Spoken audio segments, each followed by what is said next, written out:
A Second Chance at Love. Previous episodes are available in playlist. A link is given in the video description. Episode 14. By the time Lucian, Roxanne, and the children returned to their rooms, it was already 9 at night. Archie and Benny were dripping in sweat from playing hide-and-seek earlier. Roxanne quickly ushered the boys into the bathroom to shower them once they got back. Their playful chatter drifted out of the bathroom from time to time. From where she sat on the bed, Estella stared at the bathroom door enviously. "Ms. Jarvis always gave me a bath when I stayed at her house. After Daddy brought me home, only Ms. Catalina gave me baths. Ms. Jarvis was so gentle when she gave me a bath, and her shampoo smells so good." Meanwhile, Lucian stared at his daughter's expectant expression with conflicting emotions. Estella was far too dependent on Roxanne. Or is it because the bond between a daughter and her mother is simply too powerful? Amid his musings, Roxanne led the boys out of the bathroom. Archie and Benny's hair were still wet as they scuffled with each other. Roxanne grabbed a hairdryer and prepared to blow-dry the boys' hair. Suddenly, Lucian asked, "Ms. How did you know Archie and Benny were hiding here, Essie?" asked a surprised Roxanne. The boys always hid in the most creative places, and Roxanne had always struggled to find them during their hide-and-seek sessions. She never imagined Estella would find them so easily. Estella tilted her head and replied, "I don't know. It was a guess." Roxanne did not think much of Estella's response and promptly believed her. "Jarvis, if it's not too much trouble, could you help Essie with her bath?" Roxanne stiffened in surprise. Estella stared at her expectantly and pleaded, "Please, Ms. Jarvis." Lucian explained softly, "I'm a man, and it's not appropriate for me to give Essie a bath. I hope you can do me this favor, Ms. Jarvis." Alas, Roxanne's heart softened when she saw the expression on Estella's face, and she relented. Her gaze soon landed on her two sons and their dripping wet hair. "Give me a moment. Let me dry their hair." As she spoke, Roxanne switched on the hairdryer, ready to dry the boys' hair. A large hand reached out beside her and took the hairdryer from her. Roxanne looked to the side. She did not know when Lucian had walked over to her. "You don't mind, Ms. Jarvis, I can help you with that instead. Essie sweated a lot earlier, and I'm worried she'll catch a cold if she doesn't bathe soon." Lucian explained while approaching Archie and Benny with the hairdryer. The boys fell silent at the same time when they realized Lucian was drying their hair for them. Benny turned his attention to his fingers, resisting the urge to look back at his father. Archie, on the other hand, sat stiff as a board, his eyes looking straight forward. Roxanne had been worried that the boys would be wary of Lucian, but their obedience relieved her. Then, she did not say a word and led Estella into the bathroom. Estella was a ball of excitement during her bath now that she got her wish. Her antics reminded Roxanne of the baths she had given Estella during the young girl's stay in her home. She sighed inwardly when she remembered why Lucian had eventually taken Estella away. The unpleasant incident in the botanical garden was the final nail in the coffin. No matter how much Estella appeared to rely on Roxanne, the young girl would eventually become Aubrey's daughter. Roxanne could not allow Lucian to spend more time with her because of Estella. After Estella's bath, Roxanne came out of the bathroom to the sight of Archie and Benny fiddling with laptop on the bed, their hair already dry. Roxanne left them to their devices and began blow-drying Estella's hair. Lucian scrutinized Roxanne's expression, noticing that she appeared more somber than before she entered the bathroom. Evidently, she had no plans of talking to him. That conclusion caused Lucian to frown. However, he did not force her to explain herself but stood quietly by the window. Instantly, the atmosphere in the room grew tense. The sudden ring of Lucian's phone broke the silence of the room. Roxanne instinctively glanced at the phone screen when it lit up, only to quickly retract her gaze when she saw the caller ID. The phone had been ringing for quite a while before Lucian turned around to pick it up. Upon seeing the caller ID, he shot Roxanne a glance before answering the call by the window. "What is it?" Aubrey could be heard complaining on the other line. "I heard Essie's kindergarten organized a tree planting event. Did you attend it with her?" "Yeah," Lucian replied coldly. Aubrey's expression was a little gloomy as she asked. "Essie dislikes crowded places, doesn't she? She has never attended events like these, so why would she attend this one?" Not wanting to waste his time arguing with her, Lucian said, "Essie wanted to attend it, so I brought her over." Naturally. Lucian wasn't about to explain why Estella wanted to attend it. Aubrey clenched her fists tightly and suppressed her rage as she pressed on. "Why didn't you invite me? Essie is a girl, so it'd be inconvenient for you to look after her. I could help out if I were there." Lucian looked at Roxanne, who was playing with Estella, and snapped back at Aubrey impatiently. "Why would the school asked parents to attend it with their children? Who are you to attend it?" Aubrey fell silent for a few seconds before replying awkwardly, "Everyone knows we're getting married, right? Sides, I've looked after Essie for so many years anyway, I'll be hanging up now." Lucian cut her off. He then hung up the phone before Aubrey could say anything. Roxanne was able to hear Lucian's conversation with Aubrey due to how silent the room was, and she felt conflicted when she heard what Aubrey said. Although Lucian didn't let Aubrey finish, Roxanne knew what she was about to say. Aubrey was probably going to tell him that she'd become Essie's mother sooner or later. Nice, everyone knows about them getting married, no one would say anything about her attending the event as Essie's parent. Feeling flustered at the thought of that, Roxanne patted Estella on the head and said, "It's getting late, Essie. You need to wake up early to plant trees tomorrow, so you should go to bed now." Estella nodded obediently and climbed into bed.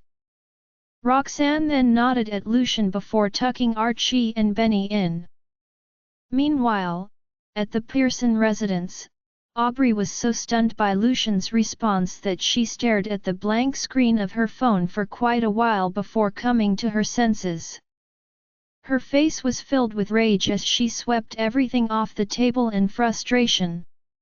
"I deliberately asked him why he'd attend the event with Essie. He brushed my question off coldly just as I expected, but I know it's because of that.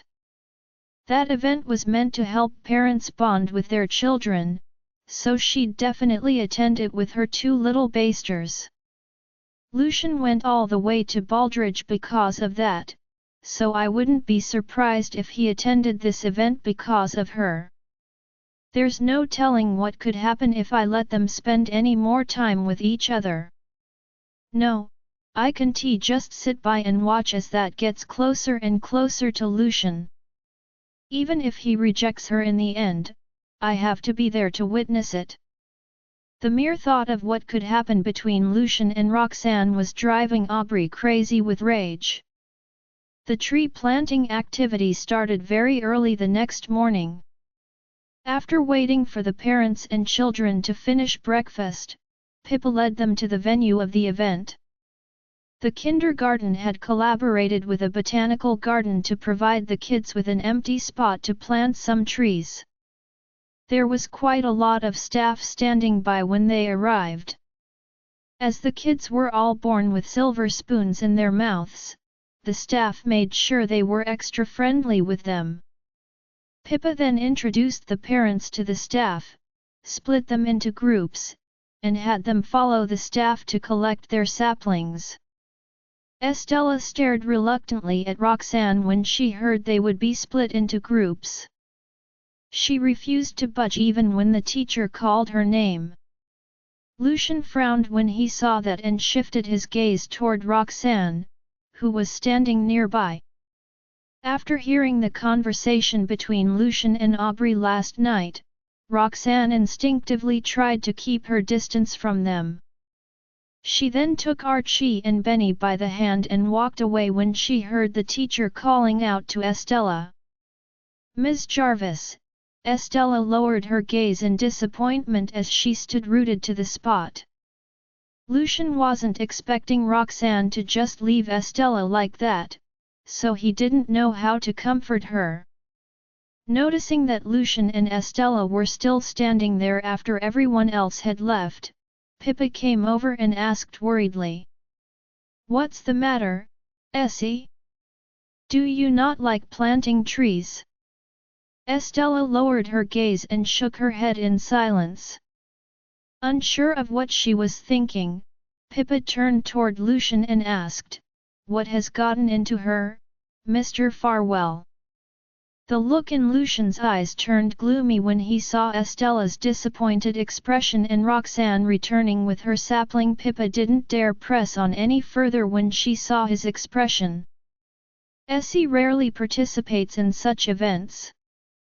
Since this is her first time, it's normal for her to feel a little uncomfortable about it.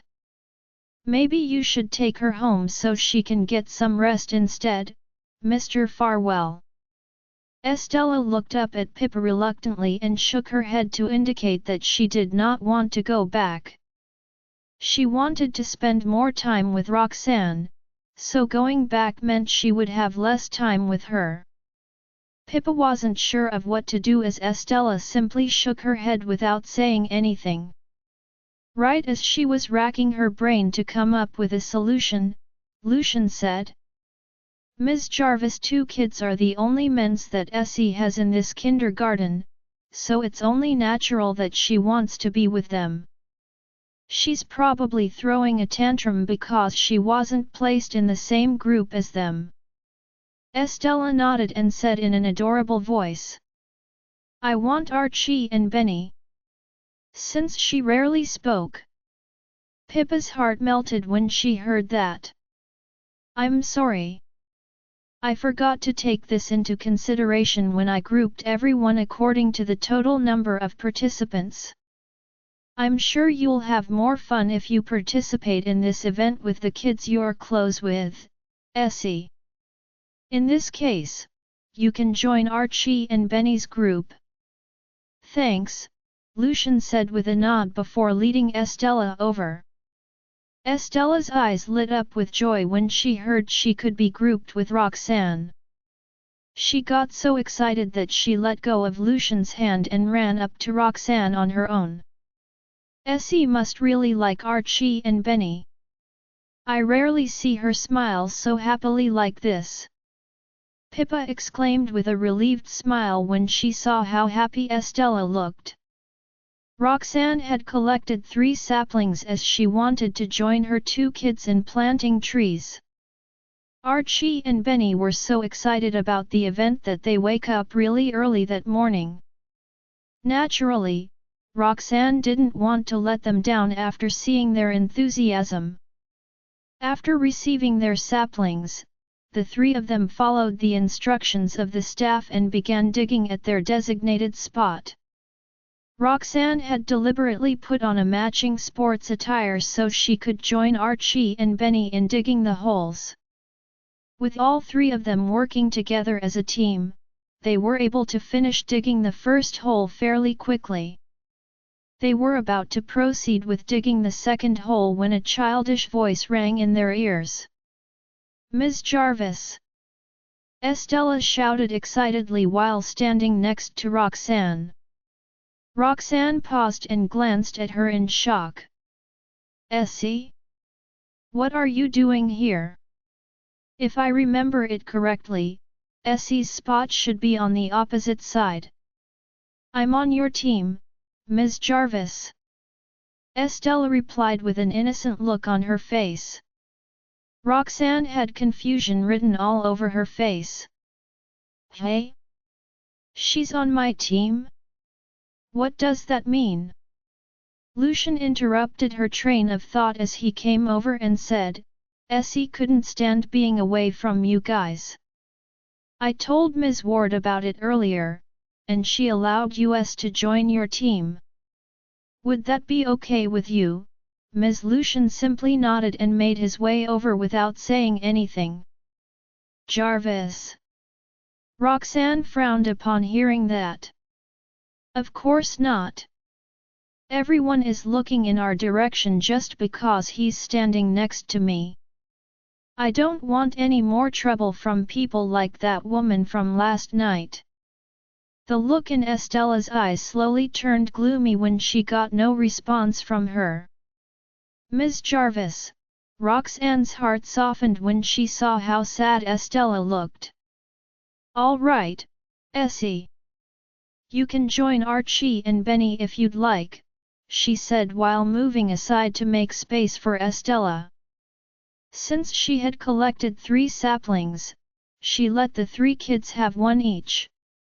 The kids were quite excited as it was their first time participating in such an activity, and having Roxanne accompany them only elevated their mood even further. As Archie and Benny were physically stronger, they were able to get the job done rather easily. Estella, on the other hand, struggled with it and got herself all muddy in just a matter of minutes. Even so, she didn't seem bothered at all and continued digging with a smile on her face. Roxanne chuckled in amusement when she saw how cute Estella looked. She then stepped forward to lend her a hand and placed the sapling into the hole she dug. After that, she helped them hold the saplings in place while they filled the holes up with soil. Lucian borrowed a shovel from one of the staff and helped them fill up the holes. As it was the kids' first time using a shovel, they struggled a lot with it. Due to how much their hands were shaking, there was barely any soil left on the shovel by the time it reached the hole. Roxanne wasn't too concerned as Lucian was around to help them out, but they were taking far too long to fill up the holes. Upon glancing at Lucian out of curiosity, Roxanne nearly burst out laughing when she saw how awkward he looked when using the shovel. Lucian frowned in frustration as he found the shovel extremely unwieldy. While struggling with it, he felt Roxanne's gentle gaze on him and looked up in response.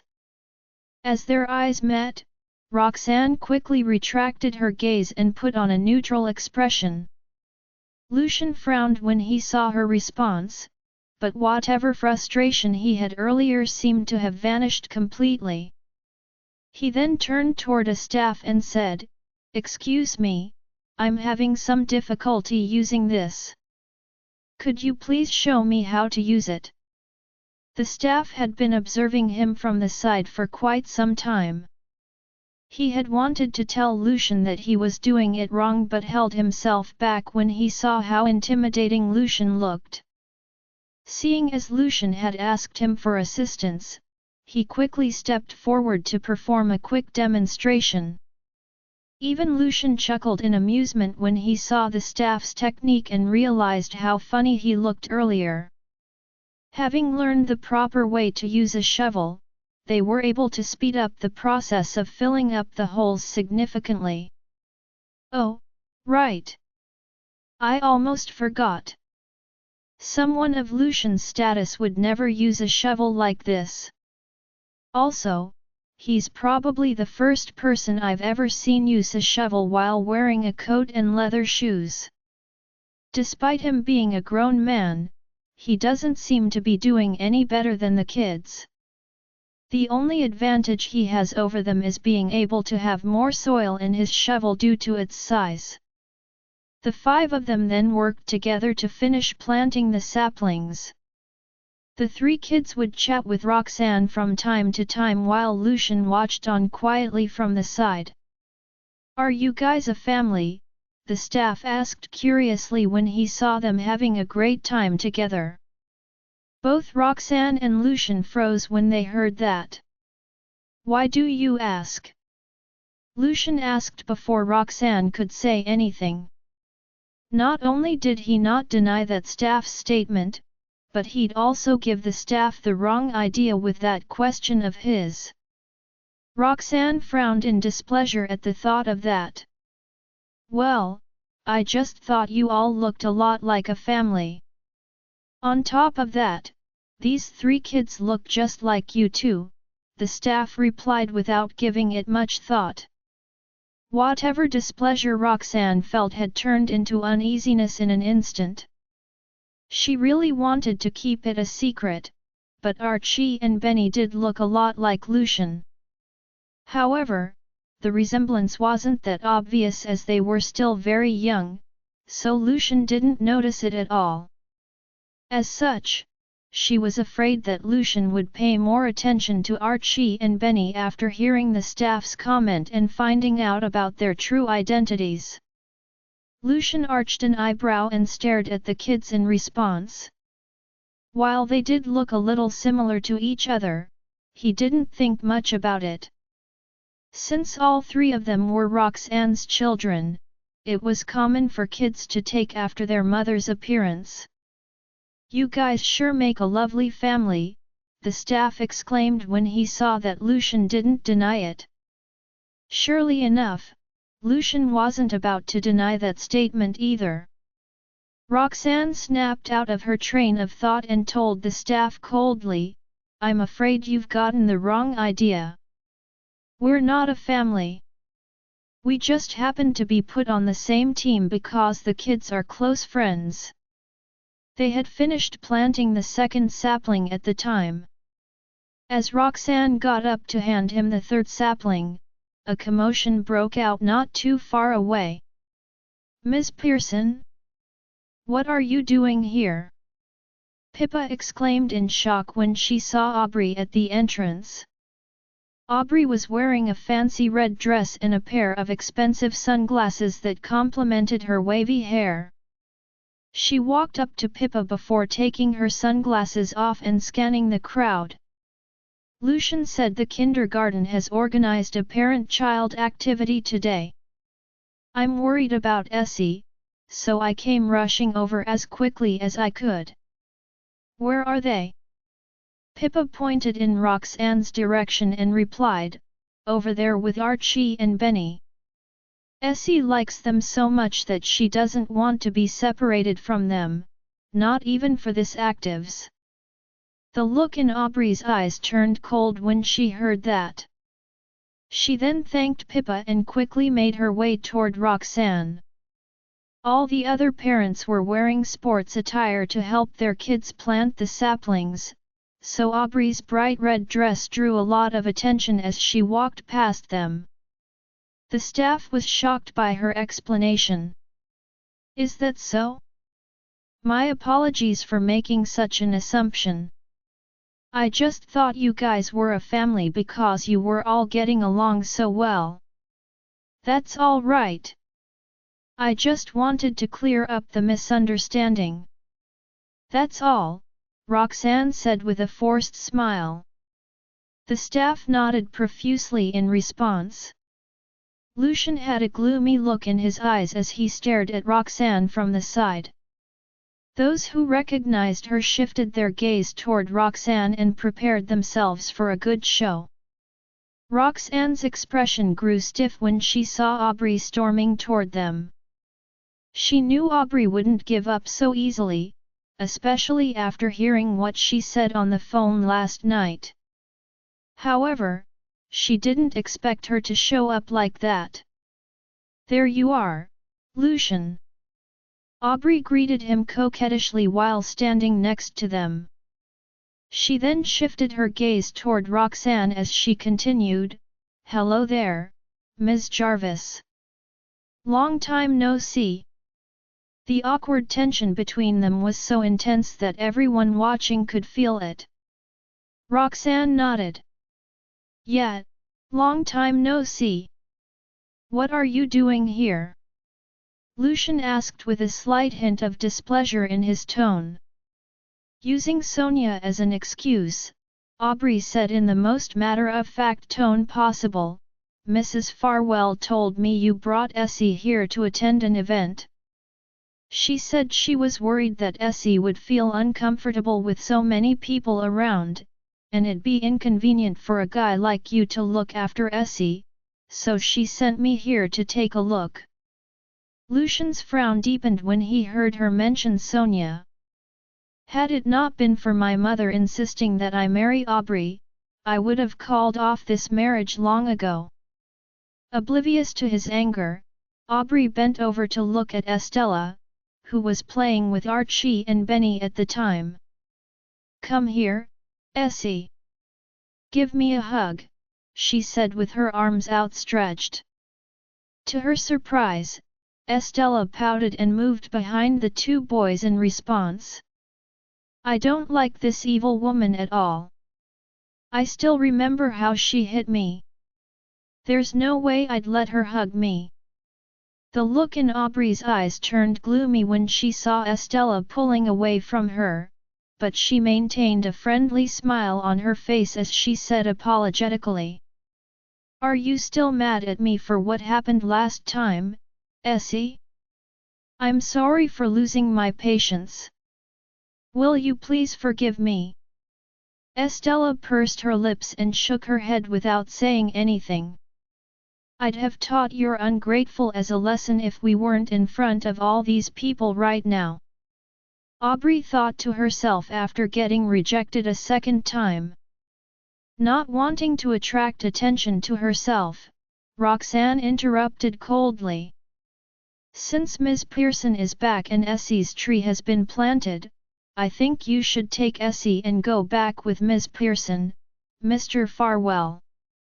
Hearing that, Aubrey shot to her feet and glanced at Lucian with a grin. Aubrey's motive for coming was to prevent Lucian and Roxanne from spending time with each other. Now that Roxanne had suggested the idea herself, Aubrey could not be happier. Lucian's gaze turned grim when he heard Roxanne's words. He looked at her with a frown and said, "Ms. Jarvis, you helped me and Essie to plant the tree just now. I can't just leave like that. Besides, there's one more tree left. Let's plant it together." Roxanne furrowed her brows. When she was about to turn down his suggestion, Estella called out timidly, "Ms. Jarvis." Roxanne's heart softened. She turned around, only to notice the look of aversion on Estella's face. Clearly, Estella was traumatized by what Aubrey had done to her previously. She was still afraid of her. "I'd love to keep Essie with me if possible, but we're not even related. I can't do anything about it even if I want to protect her."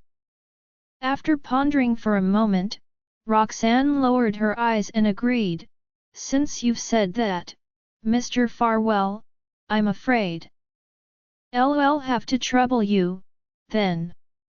Lucian's expression relaxed.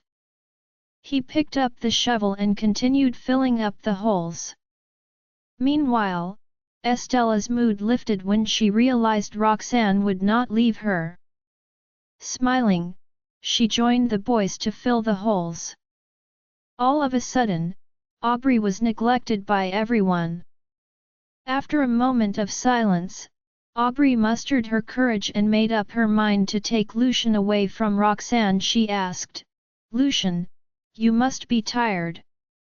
Why don't you stop and get some rest? However, Lucian did not stop. It was as if he did not hear her voice at all. Aubrey gritted her teeth in anger. She summoned her courage and reached out to take the shovel in his hand. Archie and Benny could not stand it anymore. Stopping whatever he was doing, Archie looked at Aubrey innocently. Miss Pearson, if you're that worried, shouldn't Essie be the one you're worried about? Mr. Farwell has only filled in a few holes. It should be a piece of cake for adults, shouldn't it? Look at Essie. She's all sweaty already. Didn't you apologize to Essie earlier? Do you not mean it? Benny added. The boy's words caused Aubrey's face to turn ashen. He pinched her palm to suppress her anger. Now that the boys had spoken, Aubrey had no choice but to give up on Lucian and walk over to Estella. She asked patiently. Essie, are you tired? I'll take you out to get something yummy to eat. Would you like that? Estella shrunk away, biting her lip without saying anything while lifting her gaze to look at Roxanne. Roxanne felt bad for Estella, but she did not know what to say. After all, Aubrey was Lucian's fiancée, and it was made known to the public. Moreover, she was also Estella's future mother. Roxanne basically had no right to interfere with their matters. Seeing that she was not responding, Aubrey smirked and pulled Estella into her embrace. Estella struggled, but it only made Aubrey hug her tighter. In the end, she could only bite her lip and allow Aubrey to hug her. When Lucian saw Estella being so quiet, he thought that she did not hate Aubrey that much. Aubrey did not dare to bully Estella in Lucian's presence. Thus, she, too, did not speak. After planting the last tree, Roxanne suggested again for Lucian to leave with Estella and Aubrey. Lucian nodded silently. Why are you here? Lucian questioned expressionlessly after pulling Aubrey to the edge of the planting site. Upon hearing that, Aubrey gazed at the little girl in her embrace with concern. I was worried about Essie, so I came over to check on things. Don't worry. I won't make things difficult for all of you. As soon as she said that, Lucian's stern voice rang out again. Well, you've seen everything now. Essie's adapting well. If there's nothing else, you may leave. Aubrey's expression stiffened. Lucian, I traveled all the way here. Surely you won't let me go back just like that without a meal. With that, she hung her head guiltily and mumbled, I know. You still blame me for hurting Essie last time, but I swear I didn't do it on purpose. I've been regarding Essie as my own for so many years. How would I bear to harm her? Besides, you've already punished me for that, and I know what I've done wrong. Please, just forgive me, will you? Roxanne felt bad for Estella, but she did not know what to say. After all, Aubrey was Lucian's fiancée, and it was made known to the public. Moreover, she was also Estella's future mother. Roxanne basically had no right to interfere with their matters. Seeing that she was not responding, Aubrey smirked and pulled Estella into her embrace. Estella struggled, but it only made Aubrey hug her tighter. In the end, she could only bite her lip and allow Aubrey to hug her. When Lucian saw Estella being so quiet, he thought that she did not hate Aubrey that much. Aubrey did not dare to bully Estella in Lucian's presence. Thus, she, too, did not speak. After planting the last tree, Roxanne suggested again for Lucian to leave with Estella and Aubrey. Lucian nodded silently. At the mention of the incident when she had harmed Estella, Lucian said frostily, "The person you should be apologizing to isn't me." Aubrey glanced at Estella, who was suffering in her embrace. Stella could not break free because she was not strong enough to do so. Feeling that Aubrey had loosened her grip, Estella quickly pulled out her arms from Aubrey's embrace and reached out to Lucian. Lucian quickly grabbed Estella's arm and pulled her into his embrace. "Essie has the right to be mad at me. It's my fault. From today onward, I'll prove to her that I don't have ill intentions toward her." Aubrey pretended to blame herself, for she knew Estella would never forgive her. After that, she gave Lucian a tentative glance.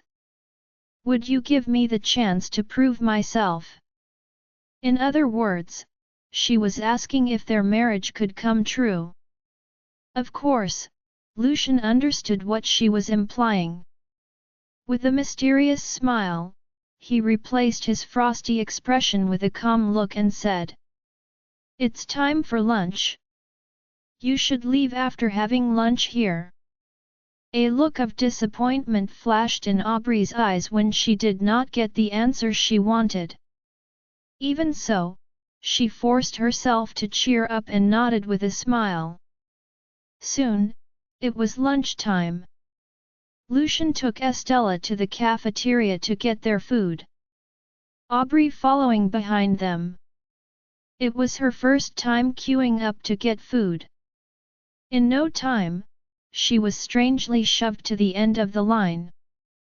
Aubrey frantically attempted to return to Lucian's side, but a few parents got in her way, surrounding her. They stared at Aubrey in admiration. "Miss Pearson, you're so amazing. You've got such a good relationship with Mr. Farwell, and you even treat Essie so well by coming all the way here to take care of her." Delighted to hear their praises, Aubrey smiled. "I'm just carrying out my responsibilities." With that, she lifted her gaze and looked at Lucian shyly and fearfully. "I've always heard rumors about you being a pretty person. Now that I've seen you in person, I can finally confirm that the rumors are true. Both you and Mr. Farwell are a fantastic couple. Essie never lets anyone get close to her, but she didn't struggle when you hugged her. She must like you, Ms. Pearson." Roxanne took Archie and Benny to sit in the corner. She heard the parents' praises and could not help but feel conflicted. Lifting her gaze, she saw Estella, whose hand was being held by Lucian. A feeling of concern filled Roxanne's heart again. Aubrey treated Essie so harshly last time. Will she really treat Essie well? Besides, Essie's terrified of Aubrey. Humph! Benny harumphed in displeasure. He, too, had heard the praises that were showered on Aubrey. Roxanne finally returned to her senses and eyed him in puzzlement. "What's wrong?" Poking the food on his plate, Benny replied gloomily, "I don't like that lady." Roxanne was briefly stunned by his words. "Why's that?" Benny's only met Aubrey twice. Why would he have such prejudice against her? The boy lifted his head and glanced at Roxanne, wanting to tell her it was because Aubrey wanted to marry Lucian and that Aubrey was the reason Lucian them. However, it occurred to him that Roxanne did not know about them finding out their identities. Hence, he pouted and swallowed the words he wanted to say. "Because Ms. Pearson treats Essie badly. Essie doesn't like her." Roxanne's heart ached for Estella, but she could only smile and console the boys. "Oh, that's unlikely. Why would she treat Essie badly? She's going to be Essie's mom in the future. Come on now. Stop thinking too much and eat your food. Benny lowered his head reluctantly, complaining about Lucian in his heart. Just exactly how is Ms. Pearson better than Mommy? Why does Daddy want to marry that woman? After lunch, Pippa invited everyone to take a walk around the area. When Roxanne took the boys out of the cafeteria, she realized they were still feeling low. Hence, she decided to take them out for a stroll. She suggested, "Why don't you take me to the place you hid last night? I have no idea how you boys find that place." The boys finally cheered up at the mention of the hide-and-seek game. Just as they were about to take Roxanne to the location, they heard Estella's sweet voice. "Ms. Jarvis." The fact that Aubrey had replaced Roxanne's spot during mealtime put Estella in low spirits. She had barely eaten her food. Only when she saw Roxanne did she finally smile. Roxanne stopped in her tracks and turned at her shoulder. Only to find Lucian and Aubrey standing side by side behind Estella. Seeing how great the two looked together, Roxanne immediately averted her gaze. Archie and Benny, too, saw the couple. They put on a stern expression and tugged Roxanne's hand. "Mommy, let's go." They did not want to see the image of Lucian being with Aubrey. Roxanne nodded to the boys and lowered her gaze, explaining to Estella. "I'm taking Archie and Benny out for a walk. Be a good girl and stay with your daddy." "Okay." She bent over and patted Estella's head before leaving with the boys. Estella stared fixedly at their backs. Eyeing Roxanne had no intentions of turning around, Estella turned to Lucian and tugged his sleeve. Frowning, Lucian called out to Roxanne, "Ms. Jarvis, if you don't mind, can we join you?" Roxanne halted in her tracks and turned around to give Lucian a distant look. "I don't mind taking a walk with you and Ms. Pearson, your fiancé. I just don't want to be the third wheel. So please, don't put me in a tight spot." Without giving Lucian the chance to speak, Roxanne took the boy's hands and marched away. Lucian's expression became grim as he watched Roxanne leave with Archie and Benny. "Fiancé? Third wheel? That woman really knows how to get on my nerves." Estella never expected Roxanne to leave her behind. And with Aubrey standing beside her, her lips quivered, and her eyes reddened. She looked as if she could burst into tears in the next second. "Ms. Jarvis, quickly!" Roxanne vanished from their sight. Stella hung her head sadly, her voice shaking as she muttered, "I want Ms. Jarvis." Lucian was still feeling mad at Roxanne's words. When he heard Estella was still determined to look for Roxanne, he frowned. "Ms. Jarvis has her own children. You can't keep disturbing her."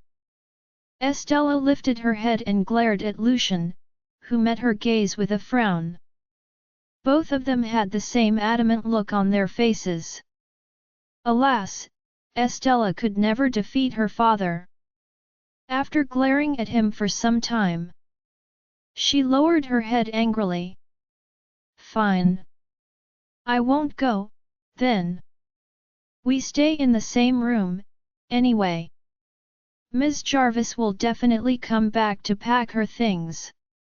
At that thought, Estella recollected herself and said, "I want to return to my room." Of course, Lucian was unaware of Estella's intentions. He merely thought she was getting uncomfortable in a crowded place without Roxanne around. Hence, he agreed. Meanwhile, an idea came to Aubrey. Before Lucian could even speak, she squatted and patted Estella's head. "Are you feeling unwell, Essie? Why do you suddenly want to return to your room?" Tella pursed her lips, not wanting to talk to Aubrey. However, Aubrey took her silence as a yes. Getting to her feet, she said to Lucian. "Since Essie's feeling unwell, I shouldn't just leave like that. Why don't I go back with both of you? That way, I can take care of her." Lucian cast her a glance. When he recalled how Roxanne had always behaved in a distant manner whenever Aubrey was mentioned, a cold look flashed through his eyes. "It's okay. I can take care of Essie on my own. It's getting late. You should get home soon." Aubrey knew he would reject her suggestion. Hence, she had already come up with another approach. Putting on a smile, she said, "Essie is unwell. Mrs. Farwell will be worried if she finds out about this. If she knows I've returned without staying back to take care of Essie, she'll definitely be mad at me. Besides, I feel bad for treating Essie badly back then. I never got the chance to meet her and apologize properly.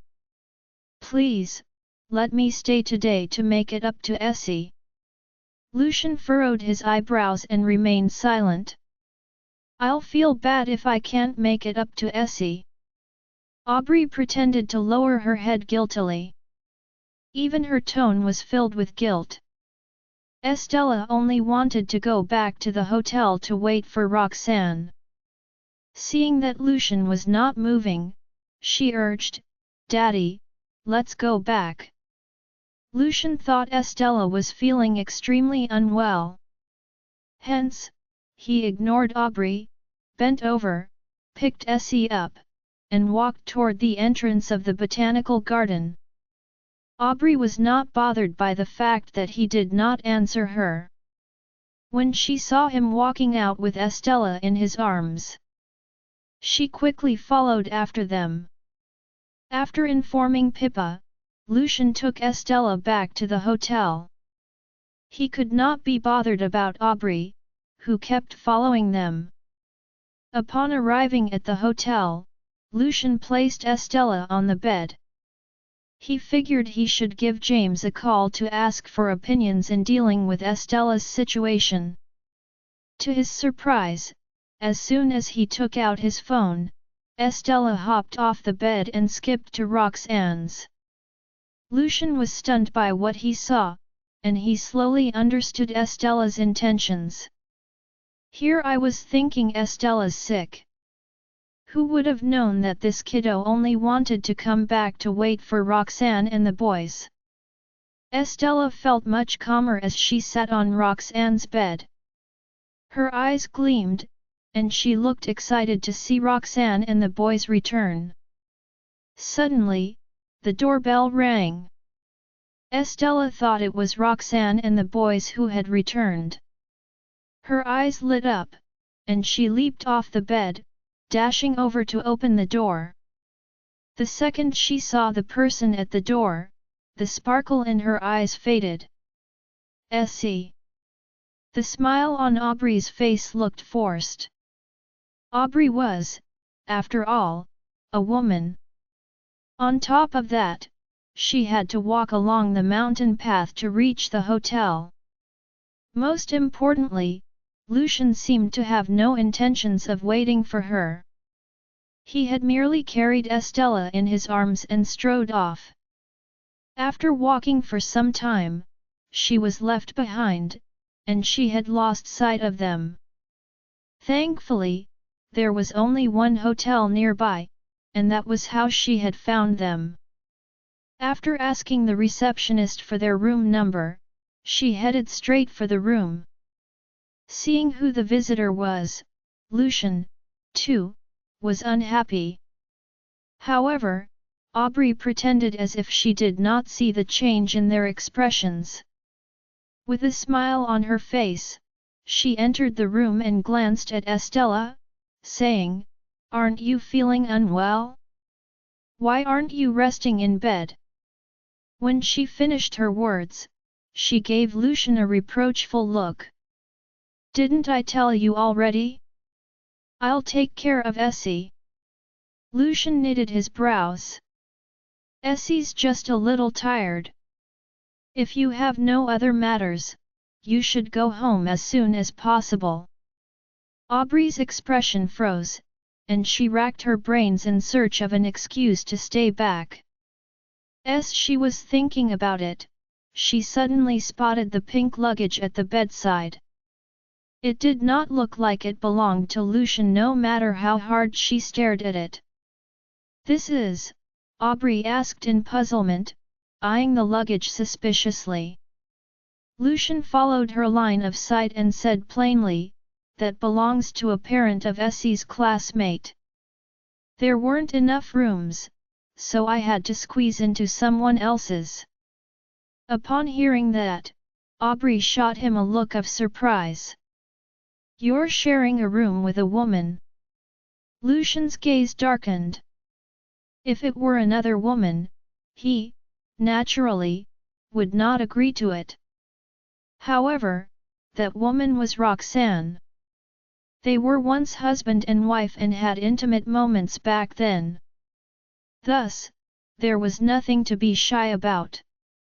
Moreover, they were very cautious by making sure they put on pajamas when they slept. In fact, they rarely spoke to each other. When Aubrey noticed the luggage, she immediately realized that the woman was most likely Roxanne and disgust rose in her heart. "I knew it. I can't let Lucian stay with Roxanne." They were already a wall apart when they were in Bellbridge. And this time, they're staying together in a room. And Lucian doesn't seem to mind it at all. Aubrey's blood boiled, but she pinched her palm to suppress her anger. Putting on a gentle smile, she suggested, "Well, if the hotel did not have enough rooms yesterday, maybe they have some today. Let me ask them." Even if you don't mind sharing a room with a woman, you still have to think from her perspective. It might be inconvenient for her.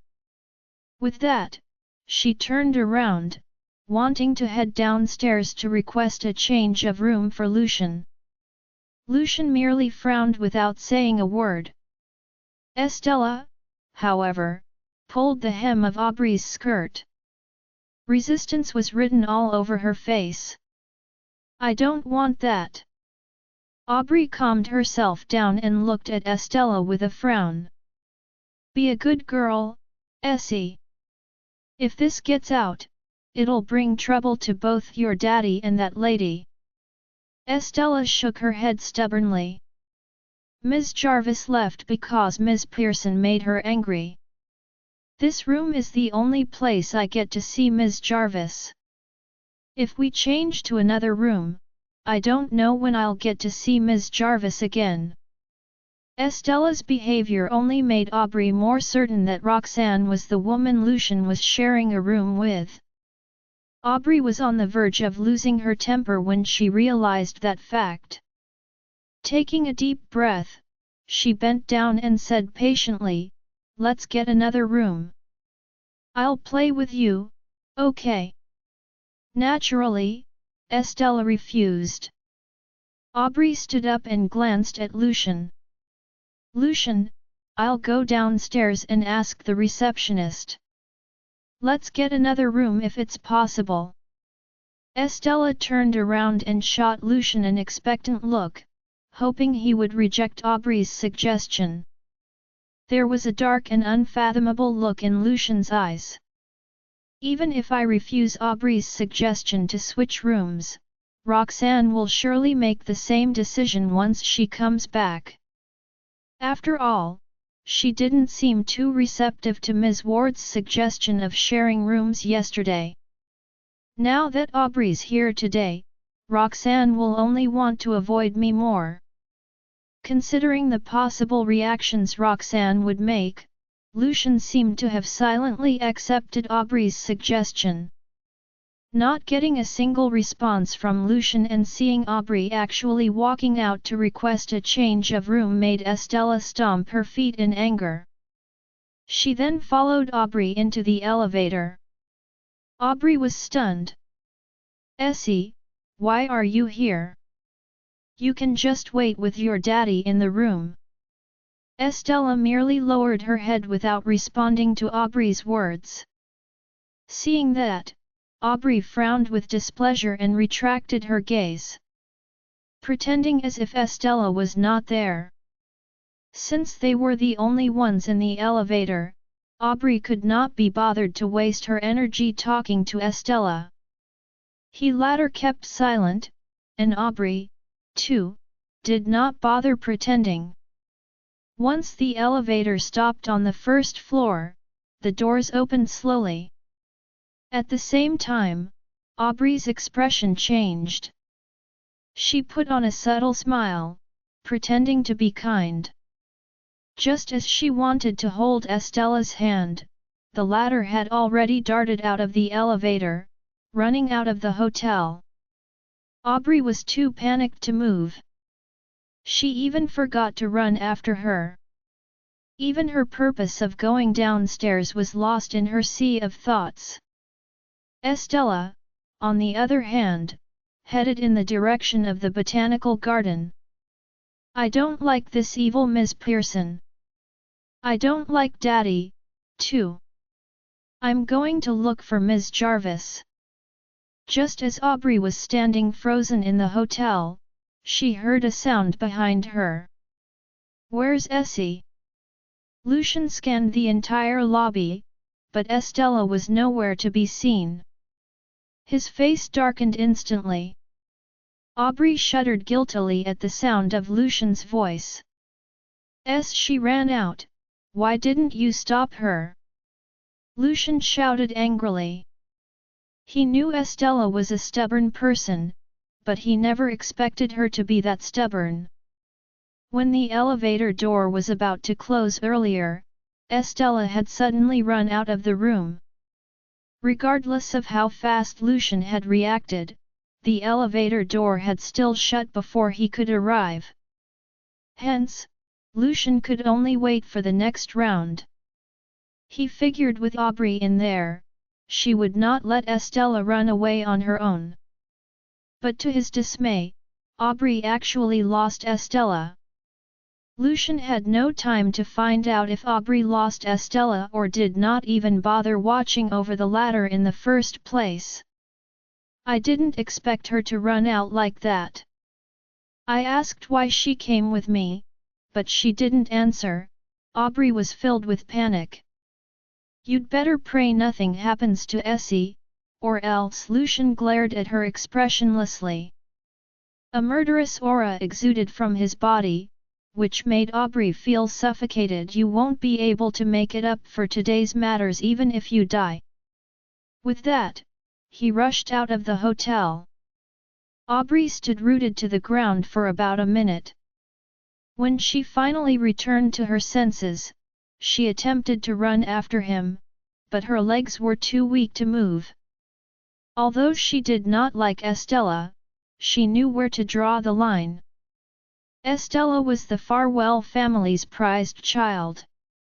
Lucian did not hesitate as he made his way to the botanical garden right away. Estella wanted to hang out with Roxanne, so the only place she would go was to the latter. Besides the botanical garden, there was nowhere else she could go. Lucian ran all the way to the botanical garden, but Estella was nowhere to be seen. His heart sank. He fished his phone out of his pocket and called Roxanne. Roxanne was strolling around the botanical garden with the kids when her phone rang. She couldn't help frowning when she saw the caller ID on her screen. "Lucian? Shouldn't he be with Aubrey? Why is he calling me?" The phone rang for quite some time before Roxanne finally picked it up. Have you seen Essie? Lucian asked in his deep voice the moment the call connected. He sounds nervous. Roxanne didn't know why, but she had a bad feeling. No, I haven't seen her. What happened? Lucian scanned his surroundings. He didn't dare to blink because he was worried that he would miss his daughter. Essie is missing. Roxanne's heart trembled when she heard that. Panic was written all over her face. Isn't she with you? How did she get lost? Thinking about the events that led to Estella going missing made Lucian frown. It's a long story. Let's look for her for now. She should be somewhere around the botanical garden. Roxanne dared not dawdle. She immediately agreed to his plan. It was still fine when Aubrey had secretly bullied the former, but if she really caused something to happen to Estella, she could just forget about getting married into the Farwell family. Okay, I'll search around the place with the kids. After hanging up, she turned to Archie and Benny, wanting to bring them along to search for Estella. Mommy, what's wrong? Asked the kids in confusion when they saw the panicked look on Roxanne's face. Roxanne, who was worried, took a deep breath to force herself to sound calm as she said, Essie is missing. We have to look around for her. Archie and Benny were shocked to hear that. Their faces were filled with worry as well. Archie, however, was calmer. He let go of his mother's hand and suggested, Mommy, let's split up. We'll have a better chance of finding her that way. Benny nodded in agreement. Roxanne wasn't worried about Archie and Benny getting lost, so she simply advised, Okay, look for her inside the botanical garden. If you can't find her, then go to the entrance and wait for me there. Archie and Benny nodded obediently. Then all three of them walked away in different directions. Roxanne made her way to the entrance of the botanical garden immediately. After all, no one had seen Estella walking into the botanical garden. She beckoned that Estella might have gotten lost nearby. When Roxanne reached the entrance, she saw Lucian, who had the same idea. He was frowning deeply and his lips were set in a hard line. How is it? Have you found her? Roxanne asked anxiously. It was obvious that Lucian was focused on looking for Estella because he didn't even notice Roxanne until he heard her voice. He looked over slowly and into her eyes, his frown relaxing a little. But he still did not look good as he answered her question by shaking his head. Roxanne's face was scrunched up. Seeing Lucian shake his head only made her feel worse. Essie was still smiling and planting trees with us this morning. Yet now she's missing. Roxanne was filled with guilt. When she left the cafeteria earlier, she could tell that Estella had definitely wanted to tag along. How did she go missing? Roxanne couldn't help asking about it when the two of them left the botanical garden. She would keep blaming herself for it if she never learned the truth. Lucian gave her a deep and sullen look. Although Estella did not say it out loud, he knew she had left to look for Roxanne. Roxanne's anxiety rose when she looked into his eyes. Wasn't she with the two of you? How did two adults manage to lose a single child, especially when that child is as obedient as Essie?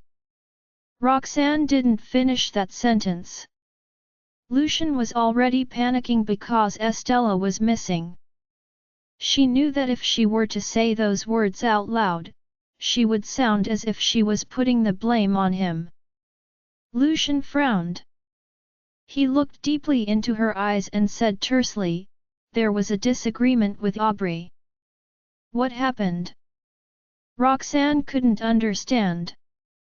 What could possibly have happened to get Estella so angry that she ran away? Lucian retracted his gaze and remained silent. Guilt is already written all over her face even though I didn't tell her what exactly happened. If she ever learns that Essie has left to find her, she will put all the blame on herself. Roxanne could tell that Lucian had no intention of telling her the truth, and that made her frown. Her lips parted, but she never got the words out of her lips.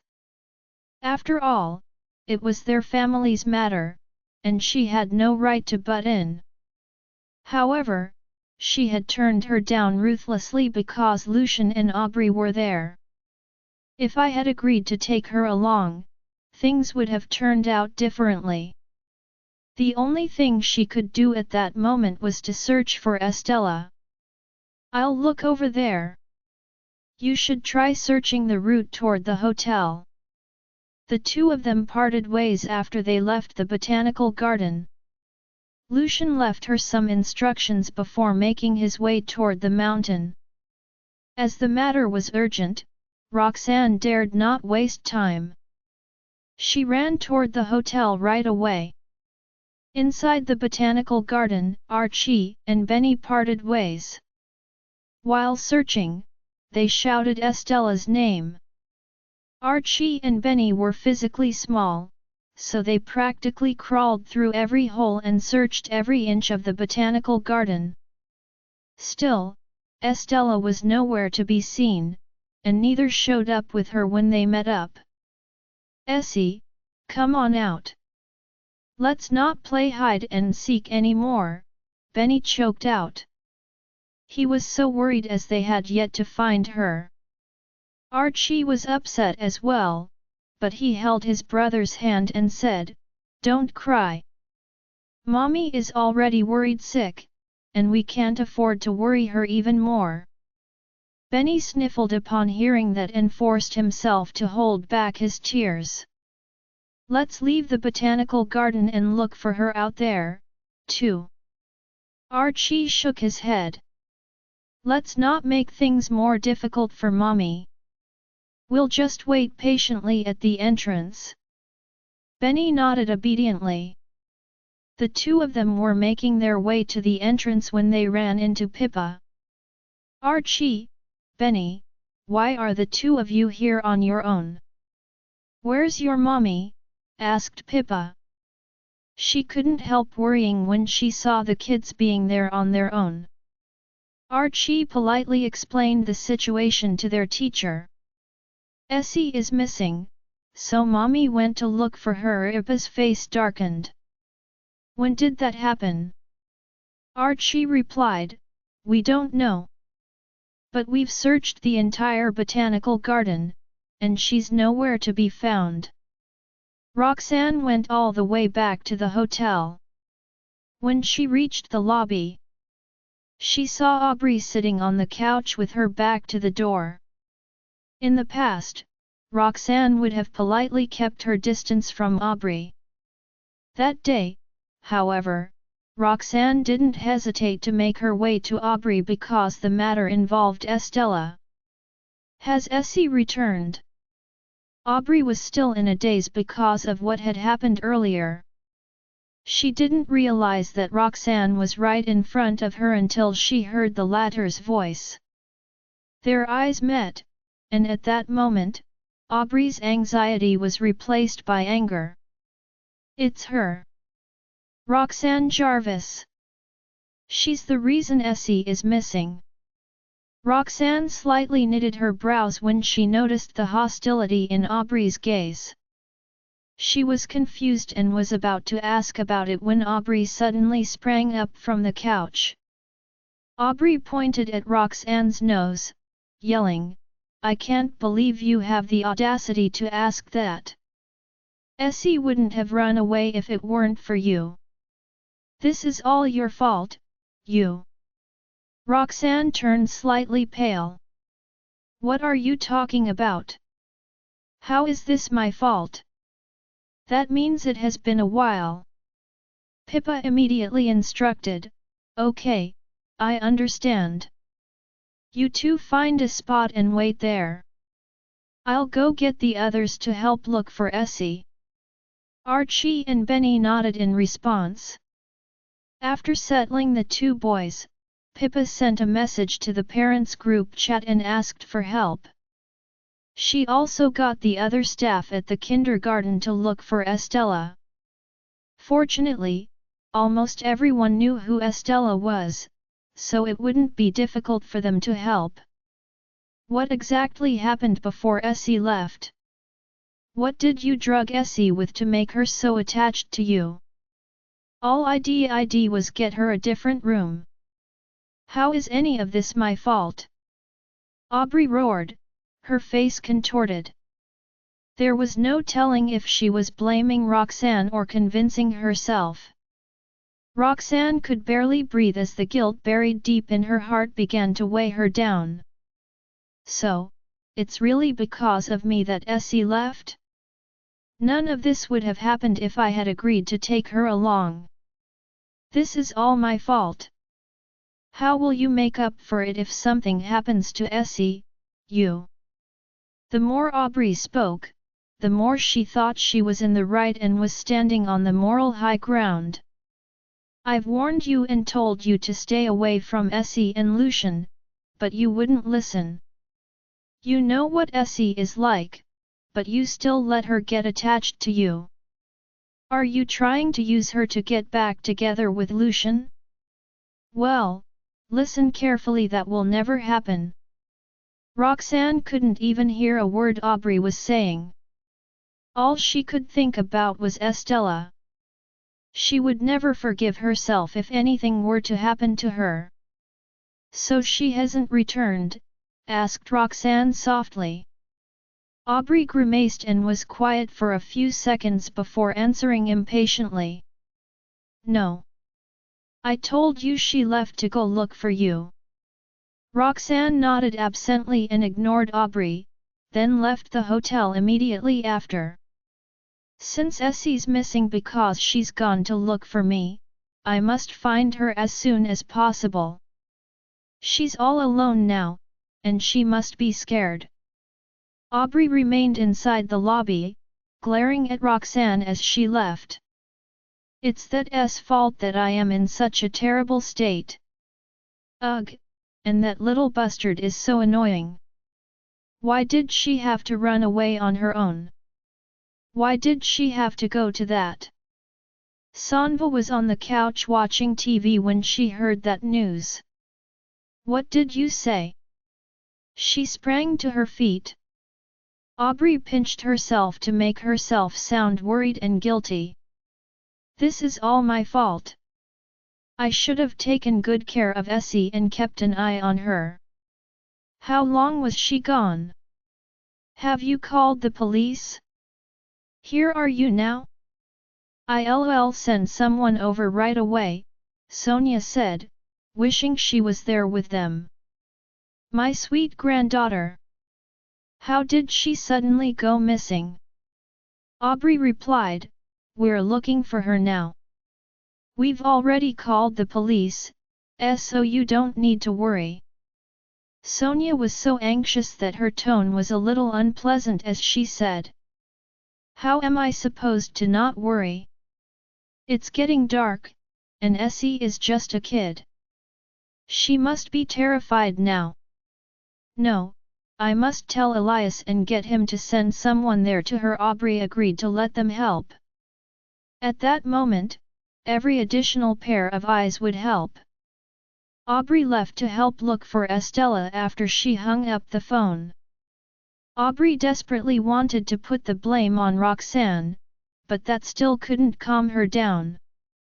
She thought about it for a while before fishing her phone out and calling the police. After that, she called Sonia. It's better that I tell her about it instead of having Lucian be the one to do so. Sonia picked up the phone after it rang twice. Aubrey, what's up? Her voice was filled with glee. You went to visit Essie, didn't you? How is she? Mrs. Farwell, Essie is missing, Aubrey choked out. Sonia, on the other hand, called Lucian to get a better idea of what was going on. Lucian was walking uphill to search for Estella when he suddenly received a call from his mother. Have you found Essie? Asked Sonia as soon as Lucian picked up. Lucian frowned when he heard that. Who told you about this? How long do you plan to keep me in the dark about something so important? Where are you right now? I'll send someone over. Lucian felt a headache coming. You don't have to. I already had Caden send some people over. Sonia didn't insist further when she heard that, but she wanted to go in person to help look for Estella. Lucian stopped her, saying, We're in a rural area. Even if you come over, you'll be waiting in the hotel. Don't trouble yourself. I will call you once I've found her. Sonia had no choice but to give up. You must find Essie as soon as possible, and call me the second you find her. Okay, came Lucian's answer before he hung up the phone. The sky turned darker, Roxanne grew more and more anxious. However, she had no choice but to return when she thought about Archie and Benny who were waiting at the entrance of the botanical garden. From afar, she saw Archie and Benny holding hands and waiting for her by the entrance. Mommy! Shouted the kids when they saw Roxanne. They ran to her and asked, Have you found Essie? Roxanne didn't want them to worry, so she forced a smile. Not yet. I will take you back, then go back out there to look for her. After saying that, she stroked Archie's and Benny's heads and took them back to the hotel. Archie looked at the orange sky above when they were on their way back. He was truly worried about Estella. It's getting dark. Essie must be scared. Jenny was just as worried, but he didn't want to worry his mother further, so he clamped his mouth shut. With a heavy heart, Roxanne said, I will find her as soon as possible. After sending Archie and Benny back to the hotel, she grabbed a torchlight from her luggage and turned around to leave. Archie pulled her shirt and suggested, Mommy, you should have some dinner before you leave. Otherwise, you'll run out of energy. Roxanne could no longer maintain the smile on her face. Looking pale, she shook her head. I don't have an appetite.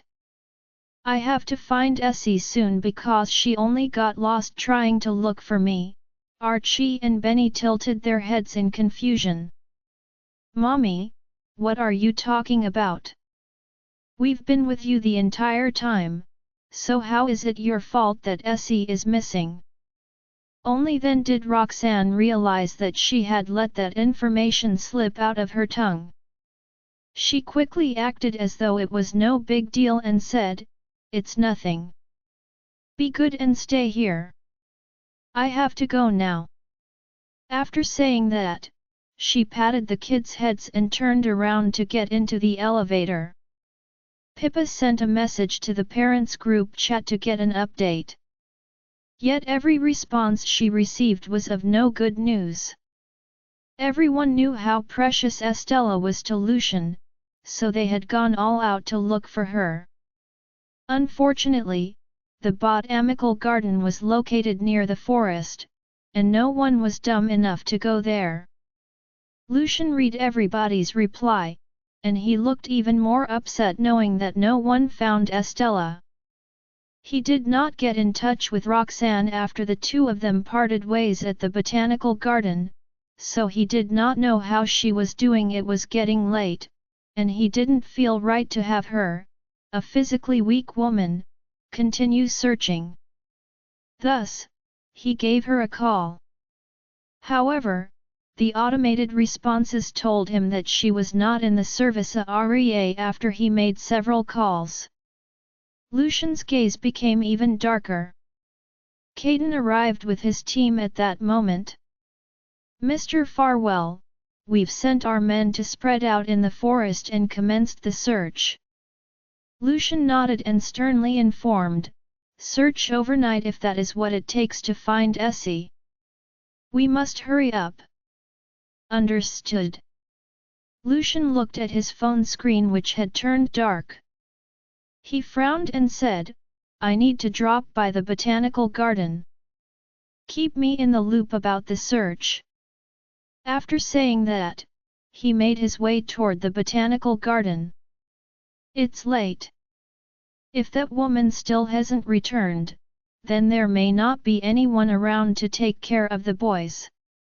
There's no saying how much guilt she will drown in if the boys go missing before Essie is even found." When he reached the botanical garden, he realized that Archie and Benny weren't there. Lucian's heart sank. He turned around and went back to the hotel, praying that they were waiting there. When he saw them waiting in the room, he sighed a deep breath of relief. "Mr. Farwell, have you found Essie?" asked Benny worriedly. Lucian shook his head. "I'm still searching." "Where is your mommy? Did she send you back?" Benny's face was filled with worry. "Mommy left to go look for Essie after she sent us back. She didn't even have dinner and said that Essie went missing while looking for us." Benny paused for a moment at that point. He stared at Lucian in puzzlement and asked, "Did Essie really go missing because of us?"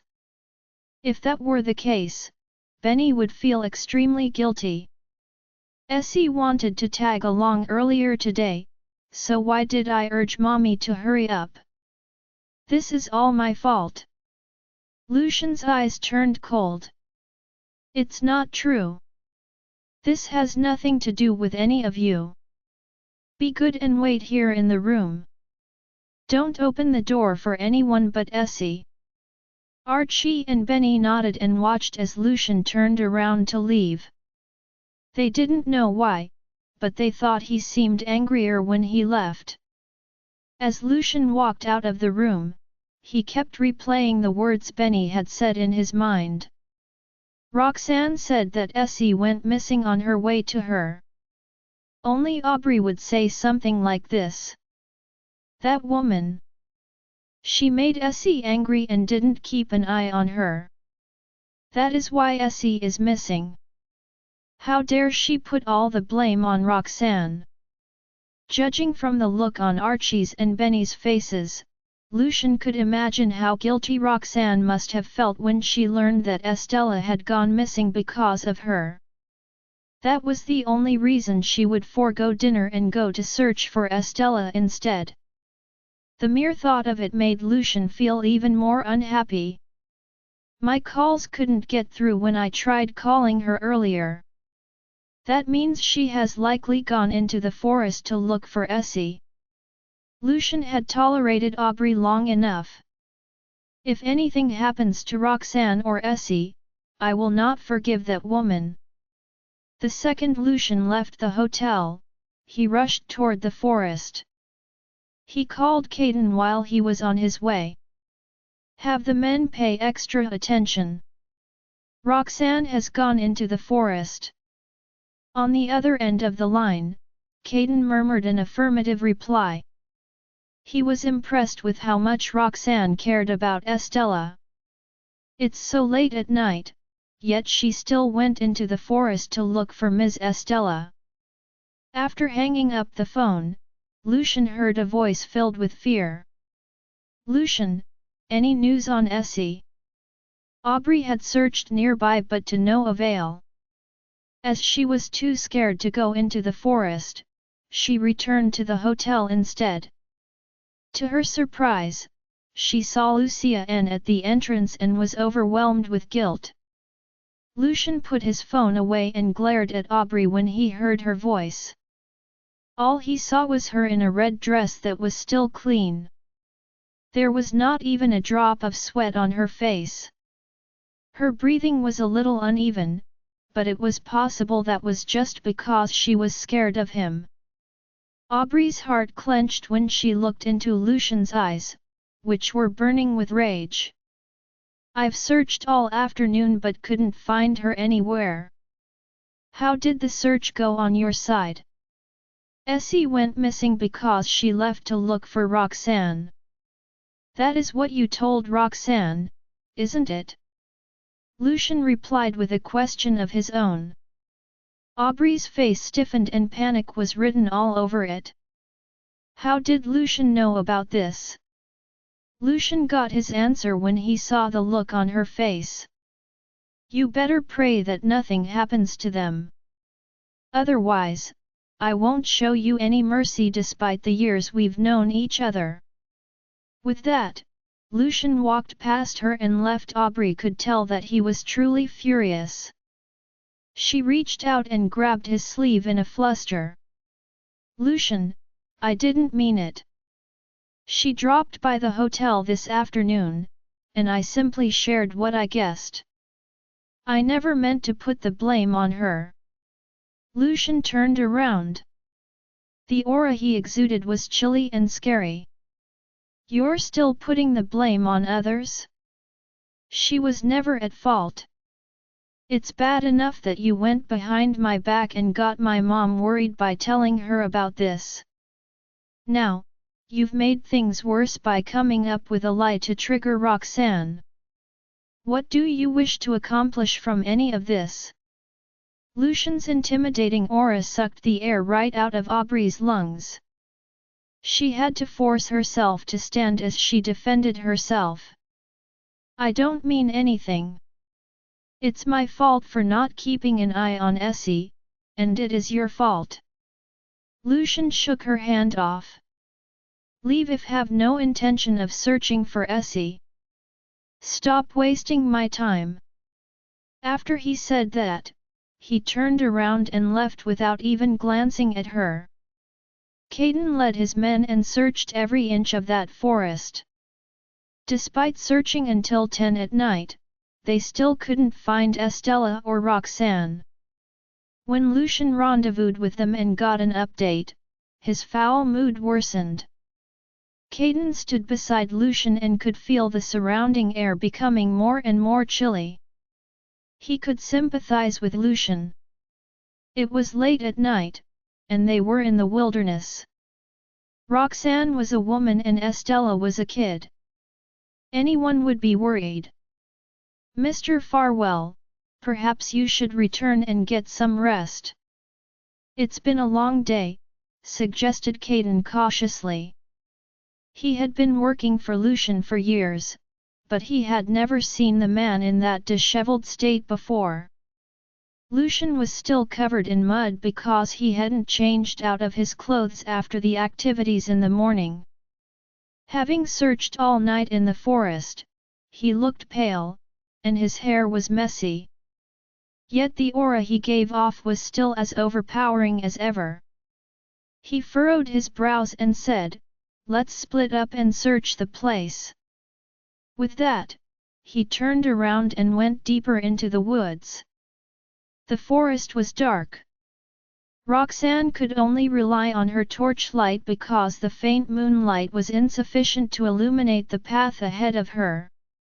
She walked carefully inside the forest, not knowing where she was. Roxanne only knew Estella was nowhere in sight thus far in her venture into the woods. After sending Archie and Benny back to the hotel, she checked the messages in the WhatsApp group and noticed none of the other parents had seen Estella. No one has yet to search the forest. This is the only place left. If Essie is really in here. Roxanne felt more frightened the more she dwelled on that thought. Even she was scared of being alone in that environment, not to mention Estella, who was just a little girl. Essie would not have come inside here if it weren't for me. At that thought, Roxanne gritted her teeth and hastened her steps. She must locate Estella as soon as possible. Essie! Where are you? Roxanne shouted Estella's name as she moved deeper into the forest, hoping to receive any response from the little girl. However, even after she shouted until her voice turned hoarse, her surroundings remained silent. Suddenly, there were movements at a bush nearby. Roxanne's eyes shone. She thought Estella was there, so she quickly strode over. Just as she got closer, something jumped out from the thicket. Roxanne shuddered in fear. She was on the verge of screaming due to the shock. Upon taking a closer look, she realized that it was just a wild rabbit. She let out a sigh of relief at that realization. Still, when she was reminded of Estella's unknown whereabouts, her anxiety intensified, and she walked forward at a quicker pace. Soon, despite not knowing where she had reached, Roxanne could vaguely hear the sound of intermittent sobs around her. Roxanne's heart skipped a beat. She wondered if that was Estella crying. With that thought in her mind, she slowed down and cautiously approached the origin of the sound. In a deep pit, Estella was squatting on the ground in a pitiful condition with dirt all over her. She was crying hysterically to the point of almost suffocating. She had run out of the hotel in the afternoon, intending to return to the botanical garden to look for Roxanne, Archie, and Benny. However, halfway there, a snake suddenly appeared beside the road. Overwhelmed by fear and shock, she ran aimlessly and unknowingly entered the forest beside the road. When Estella came to her senses, she had already arrived in the deeper part of the forest. She wanted to leave that place as quickly as possible, but she failed to find her way out. Her surroundings grew darker the more she stumbled forward. Then, she accidentally fell into a hole. Estella tried to climb out, but her attempts were unfruitful due to the slippery, moss-covered walls. She repeatedly fell back to the bottom of the hole after trying to climb out a few times. Estella sensed she might not be able to escape that place. Nevertheless, she knew Lucian and Roxanne would come looking for her, so she squatted in a corner, quietly waiting for help to arrive without feeling too afraid. However, her surroundings gradually grew darker, and the pit she was trapped in turned pitch black. All of a sudden, something fell on her hand. She let out a shriek and cowered in a corner. Tears streamed down her cheeks uncontrollably as she stayed still and did not dare to move a muscle. Moreover, Estella was now hungry and terrified after waiting for the whole afternoon. She could not help but weep. Still, she did not dare to cry out loud for fear of attracting something dangerous. Estella had lost track of time. She developed hiccups due to prolonged crying. "Daddy, Ms. Jarvis, Archie, Benny. Essie, is that you?" Roxanne grew certain she did not imagine the sobs and started to feel more hopeful. Estella stopped crying when she heard Roxanne's voice as well. "Ms. Jarvis." Roxanne heaved a sigh of relief upon hearing that. She hastily walked toward where Estella was. She had barely taken a few steps forward when she suddenly slipped. Roxanne's heart jumped into her throat as she narrowly steadied herself by grabbing a large tree next to her. She gazed downward and noticed Estella, who was cowering miserably at the bottom of a pit that was partially concealed by the dense plants around. "Essie." Roxanne's heart ached terribly when she saw Estella. Looking up at the beam of light shining into the hole, Estella saw Roxanne smiling at her in relief. Everything is okay now. I'm here.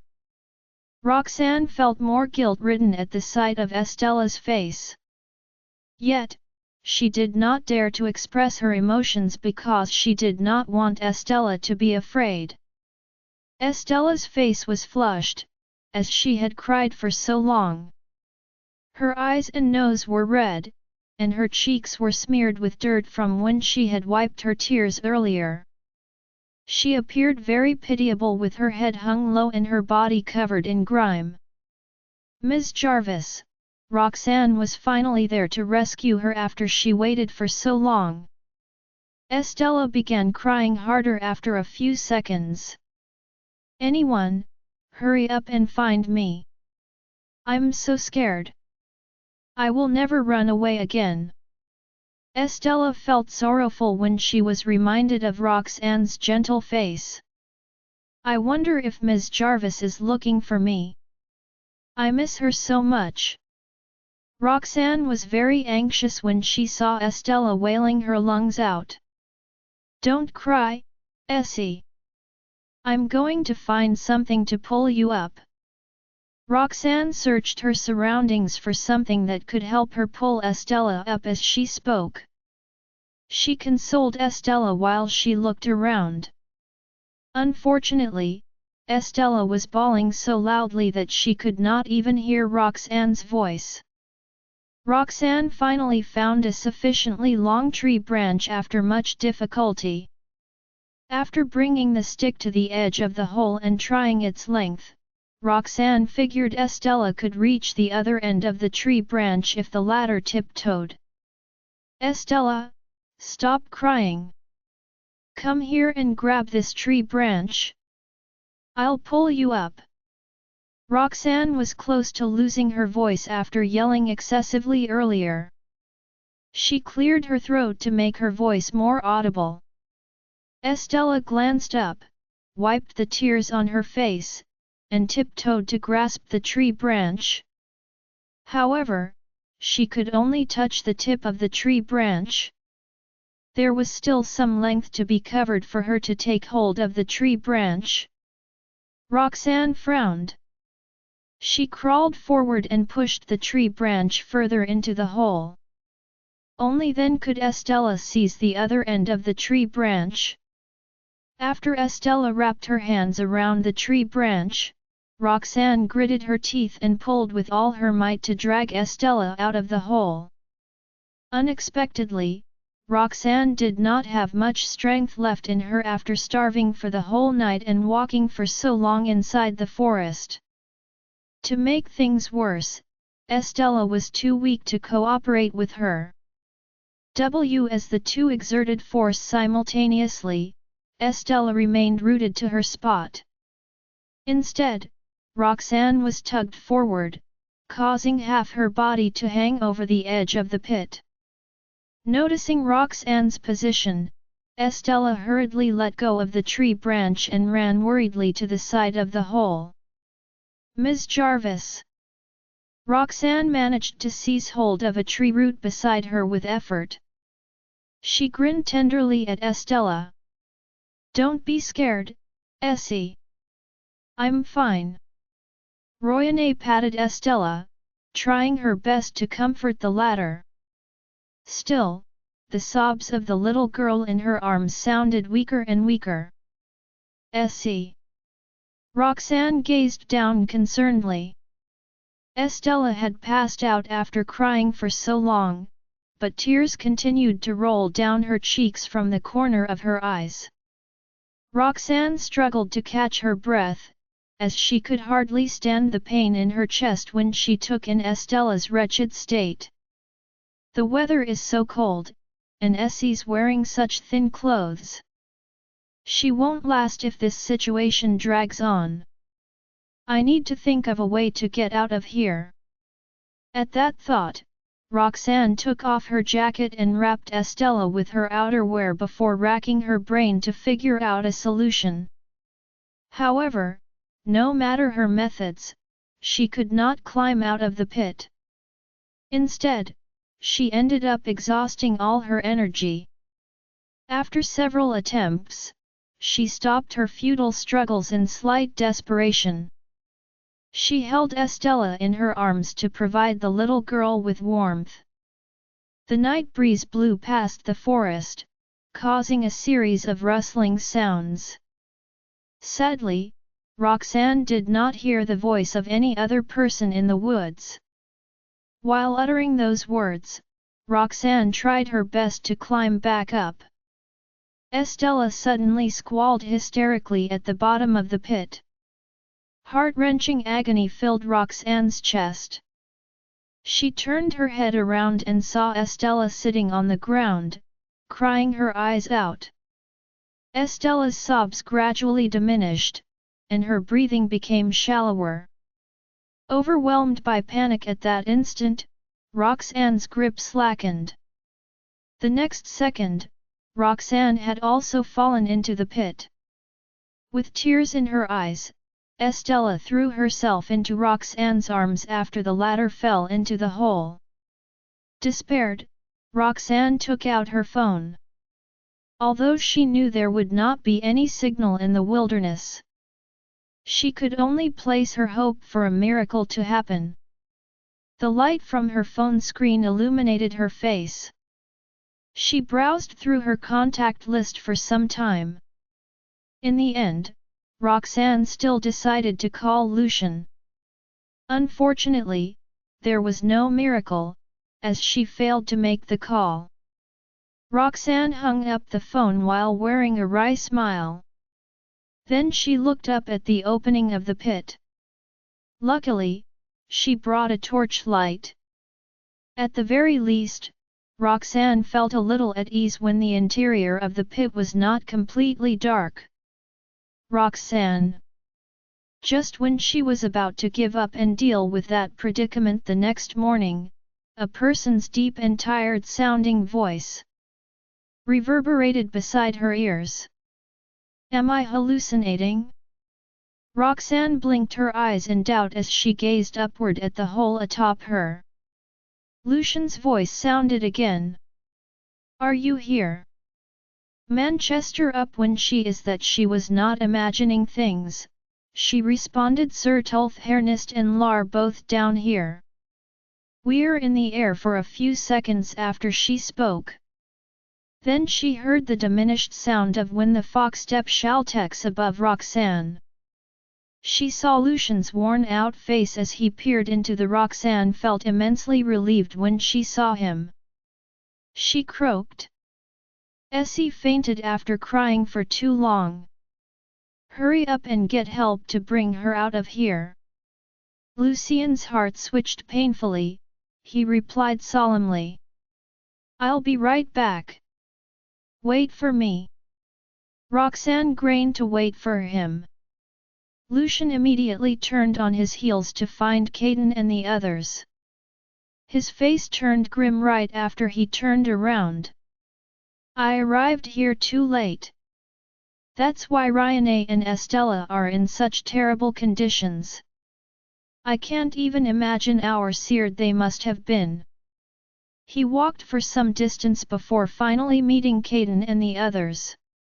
At that moment, Cavden was troubled because even though Lucian had roughly described his position to Cavden, it was still very difficult to navigate the terrains of the deep forest.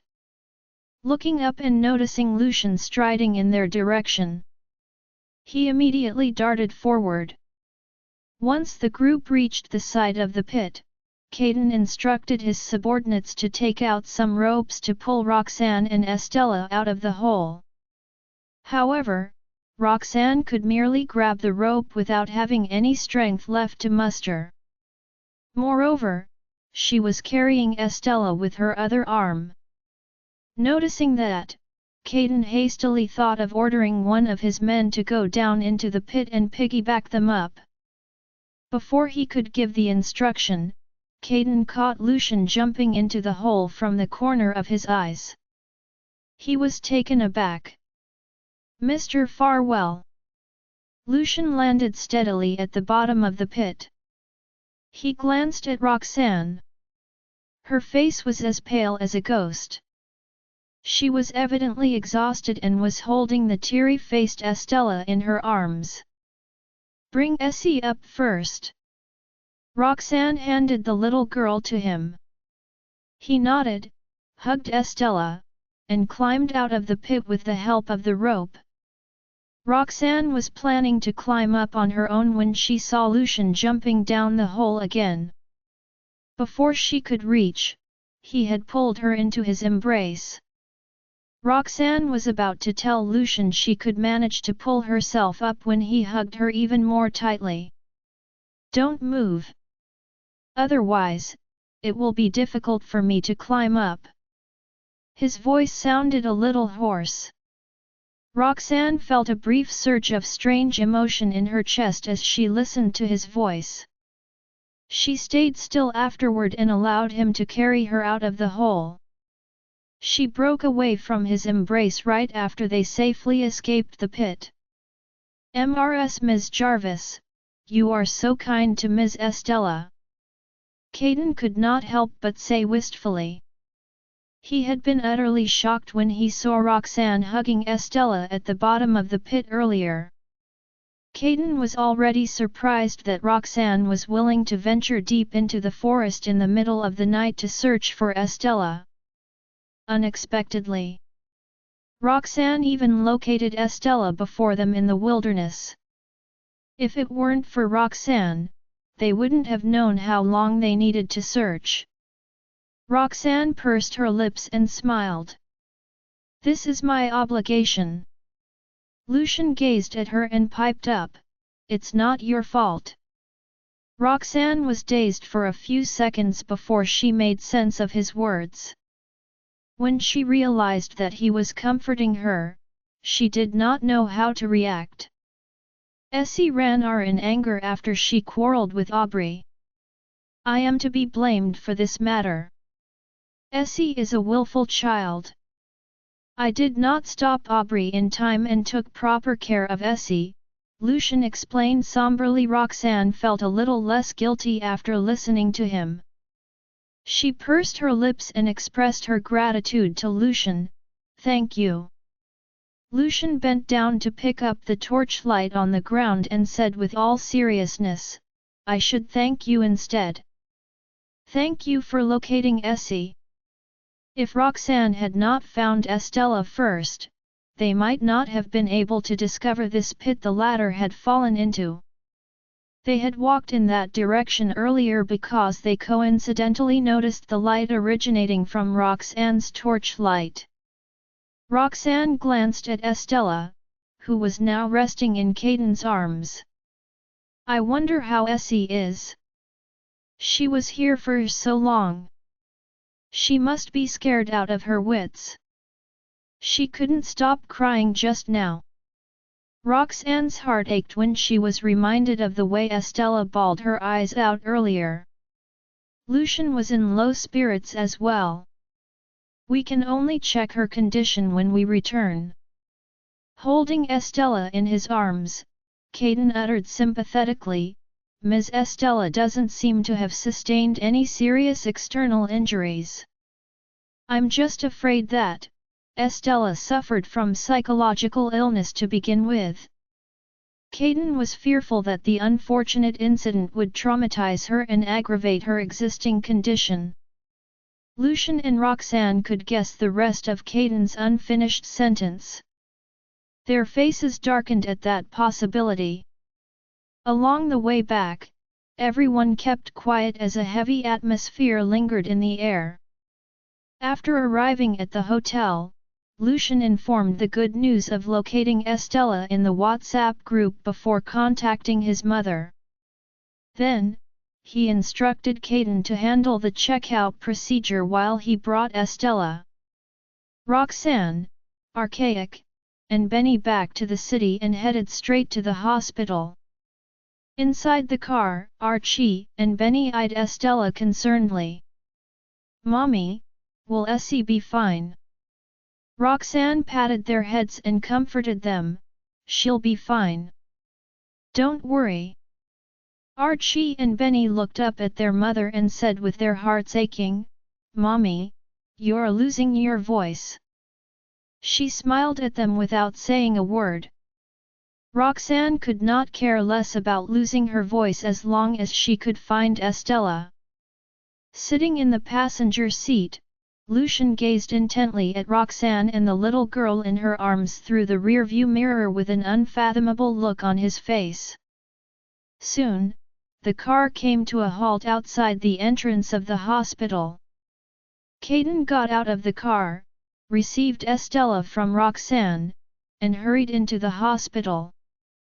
Join our Facebook and WhatsApp group for more updates, link is given in description. Rest audiobook will be continued in next episode.